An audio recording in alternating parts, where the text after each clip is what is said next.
pensée, je suis monté.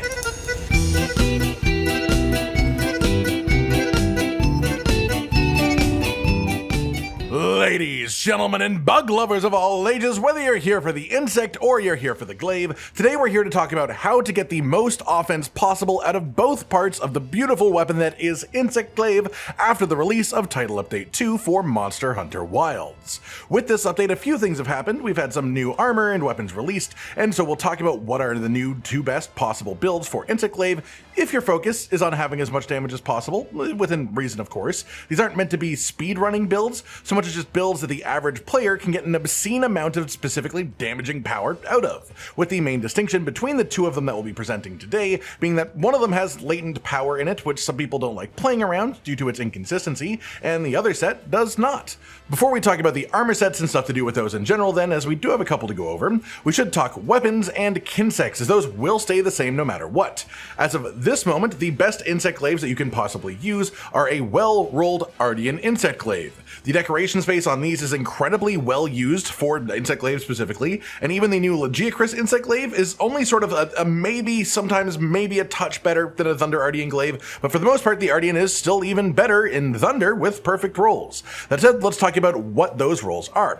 For insect glaive specifically, if you want a glaive that is one size fits all that works for every single monster in the game, you want to make a blast status insect glaive, but today we're talking about maximizing things, making the most out of what we got, so instead the proper recommendation is to make one Artian insect glaive for each element, and use whichever one happens to match the element that your target monster is weak to, as that results in the most overall damage when done correctly. It just also has an incredibly high preparation requirement because you have to get 5 well-rolled Artian weapons instead of just 1.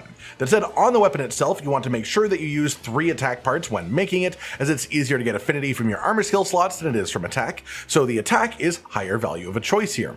Then for reinforcements for Insect Glaive, I'm recommending 3 attack boost, 2 sharpness boost. This is an amount that is physically playable without a sharpness skill if you really want to push your luck, but with a sharpness skill, it's incredibly, unbelievably comfortable.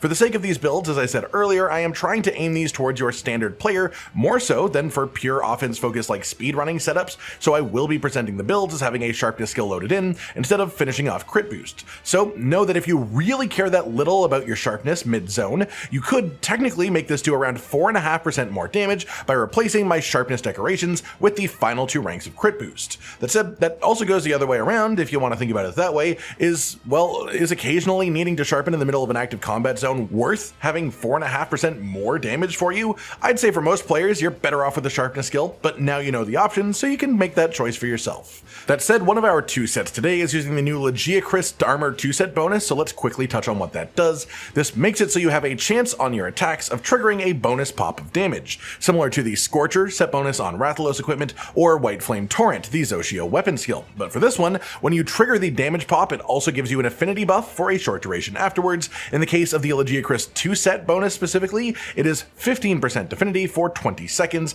but then you can't activate the effect again for a 30-second period after that. So at its maximum uptime, which Insect can be pretty close to honestly, it will be active 40% of the time. So we are going to count the value of this as being 6% affinity on average, which is 40% of its normal value. As for your kinsect, the Arkmaiden is pretty much undeniably the best one. Fast Charge and Harvest Extract are the ideal 2 effects for extract management, which is the main purpose of the way that you'll use your bug in this build. And while the Fiddlebricks kinsect as well does have the exact same stats and the exact same kinsect skills on it too, the main difference is that Arkmaiden does blunt damage, whereas Fiddlebricks does severing damage. And that means that Arkmaiden can get stuns on occasion if you are actually hitting the head while you are in focus mode with the glaive and making the kinsect fight along with you. Moving on then, let's talk about our 2 armor set builds, and before we go on to the fun new one with the lagiacrus armor, let's stop and talk about the old best set, which is still at the very least competitive for the best set, as with pure math going purely theoretical, it's actually slightly higher damage than the new set is even still. But after I go through the sets and what they are, I will explain the differences between them and why you may want the other one over this one. Starting with the first one then, Gamma Ray Dow helmet, gloves, and waist, and then gore magala chest and legs for the 2-piece bonus from that. This combo combination of armor is pretty much purely for the set bonuses that it activates, which gives us 5% bonus attack at the cost of some defenses. It gives us guts for essentially a free cart prevention. We also get slightly extended duration of latent power for the little bit that matters, and we have the gore 2 set bonus with the full antivirus skill as well, which means super frequent uptime on a whopping 25% bonus affinity. We have the counter charm 3 for 3 ranks of the counter strike skill, which is quite good for us because we can activate counter strike when we perform our offset, but also even outside of that, the average player will get hit by the monster sometimes. And so if you're completely honest with yourself about how often that may happen, this can easily raise the expected uptime of counter strike as well. For your mantle, you have 2 choices. The technically correct option is going to be corrupted mantle in a perfectly offensive world because it is a direct damage increase without any real caveats or strangeness added to the playstyle around it, but I'm a really big fan of the rock steady mantle these days, especially with any weapon that has an offset on it. The reason being, any weapon that has offsets has a good reason to build Counter-Strike as a skill on it because of how it interacts with each other. Rocksteady Mantle also lets you activate Counter-Strike without actually getting proper flinched, as if you are hit while wearing Rocksteady Mantle, it cancels the flinch, but it still activates Counter-Strike. So if you are going to be using Counter-Strike anyways, Rocksteady Mantle is really not a bad idea, especially since they buffed the Mantle a while back to give you a 60% damage reduction while it's active as well, which is pretty solid in itself, honestly, especially for harder hunts. As for the decorations within this set, we won't spend a crazy amount of time on this, as this has essentially just been the best set for Insect Glaive since Arch-Tempered Radau first came out to begin with. So we've got Airborne with Handicraft as a weapon decoration, and the Airborne is a 10% damage increase to any attack where your feet are not on the ground. Insect Glaive, of course, has a number of these types of attacks, but most importantly is Rising Spiral Slash, which is our strongest attack, the end of our biggest combo. So this boosts our strongest attack by 10%, which is a pretty good amount. Our second slot is Pure Critical Boost 3. We have very high affinity in this set, and so this is a fantastic damage buff. And then in our third slot, we have Razor Sharp mixed with whatever element your glaive is as the ideal decoration. This one specifically is a fire glaive, so fire attack up right now. In the armor itself then, we've got 4 different Tenderizer jewels, and that's to properly max out Weakness Exploit to 5 ranks as an incredibly potent affinity skill. We have 1 rank of earplugs as well, which when combined with the actual buff that we get as Insect Glaive when we have all 3 of our extracts, makes it so that you are immune to stage 2 roars. 90% of roars in the game, if not even higher, are stage 2 roars or below, which means that only a couple of monsters will be able to roar flinch you if you have 1 rank of earplugs and you have your extracts on Insect Glaive, which gives you just a lot more damage uptime in general. Then we have 2 of the antivirus jewels to finish that skill off as well, and then 1 free 1 slot up here to do whatever you want with. I recommend Shockproof for multiplayer to avoid friendly flinching, or you can take something like Divine Blessing for a bit of survivability as well. The full skill list for this set then is 3 Critical Boost, 3 Razor Sharp, 1 Handicraft, 1 Fire Attack, 1 Airborne, 5 Weakness Exploit, 3 Counter Strike, 3 Maximum Might, 3 Antivirus, 2 Latent Power, 2 Evade Window, 2 Evade Extender, 1 Stamina Surge, 1 Earplugs, 1 Flinch Free, and then whatever you've got in the spare 1 slot, as well as the Radau 2 set bonus, the Gore Magala 2 set bonus, and the Lord's Soul group bonus effect as well. For the math on this set then, 220 attack base on a 3 attack reinforcement Artian weapon times 1.05 for the Lord's Soul bonus, which applies to base weapon attack, giving us 231 attack. Then we are counting Counter-Strike 3 as being 80% uptime between getting it from offsets and just being hit occasionally as well. This makes it 20 attack on average, so 251 attack at this point. For affinity, we have 5% base on the weapon, we get 30% affinity from Weakness Exploit, we get 30% affinity from Maximum Might, we get 25% affinity from the combination of Antivirus level 3 and the Gore Magala 2 set bonus after we've cleared Frenzy. Then with Radau 2 set bonus, we will count the 2 latent power ranks as being an average of 66% uptime, which makes it worth 13% affinity, meaning our averaged out affinity is actually 103%, very slightly overcapping. With 3 critical boost, a critical hit is 34% more damage than a non-critical hit, and with 100% affinity on average, that means it's just overall a 34% damage increase. So we'll increase our attack by 34%, then we get to increase by 32% as well for the white sharpness damage modifier, up to our proper effective raw of 443.9. For Rising Spiral Slash specifically, or any other airborne attacks, you go up another 10% to 488.3 effective raw.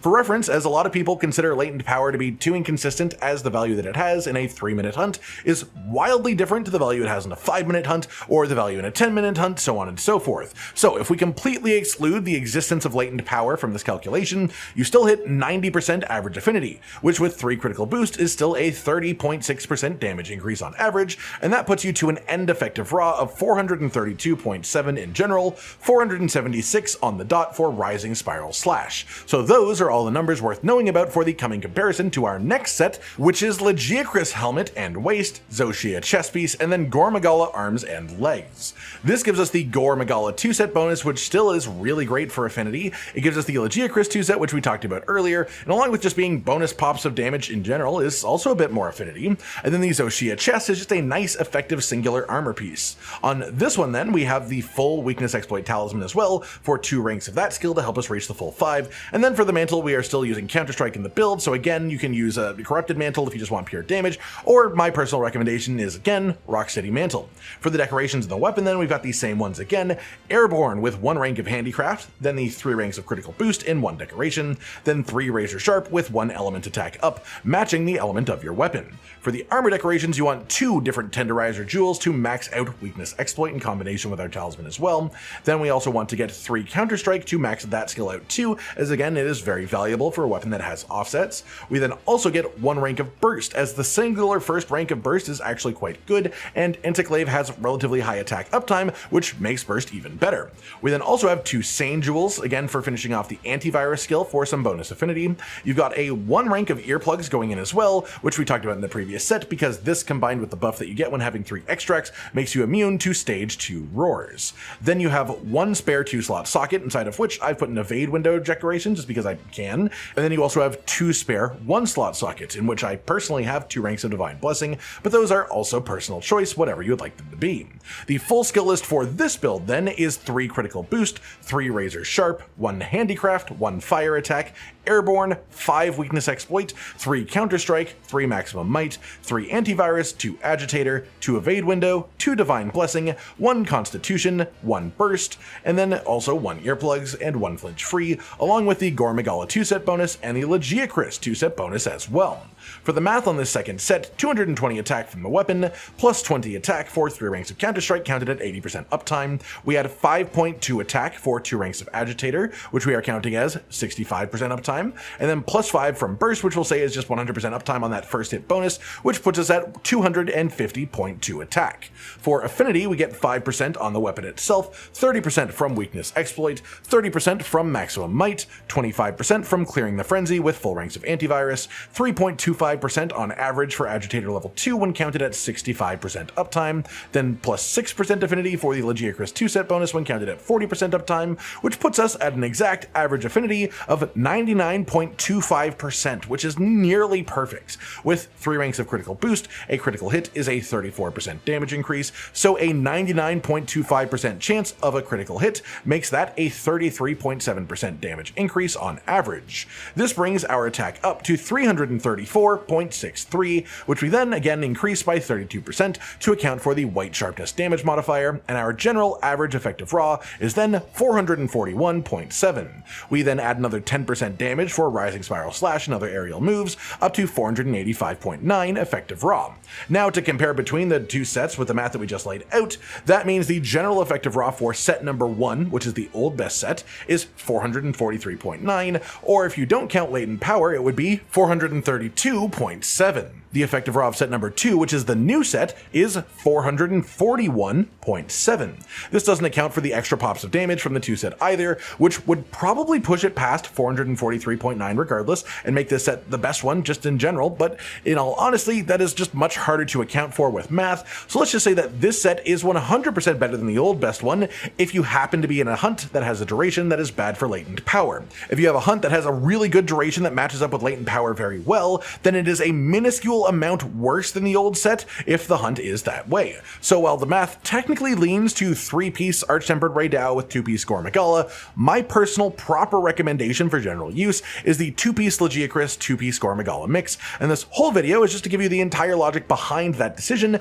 and make it it easier to make the choice for yourself as well, because I don't want to just tell you what to do, I want to help you get there yourself. As for how to actually play the build, that's where this is actually quite easy, as it is a standard Insect Glaive set and playstyle, and the meta playstyle right now is essentially to just maximize extract uptime, then use descending slash, especially for offsets whenever you can, and whenever there is an opening to use rising spiral slash on a weak spot of the monster, do it. And then ideally, if there is a wound you can pop, you can just immediately get all of your extracts back once again right away.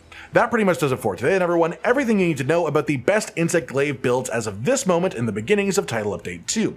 I've got hopes that this might shift a little bit even further once we have the next festival, and maybe even the next Arch-Tempered Monsters Armor Set 2, but for now, this is what we have to work with, and it's honestly extremely powerful. I hope you've all enjoyed this, and hopefully you enjoy using the build in-game too if you try it out for yourself. Like if you liked the video, subscribe to the notification bell for more, and most importantly, ladies and gentlemen, until next time, stay sweet.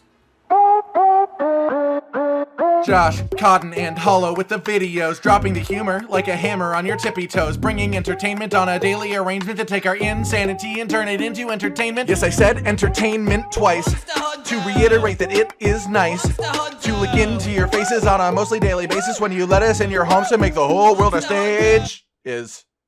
Goodbye.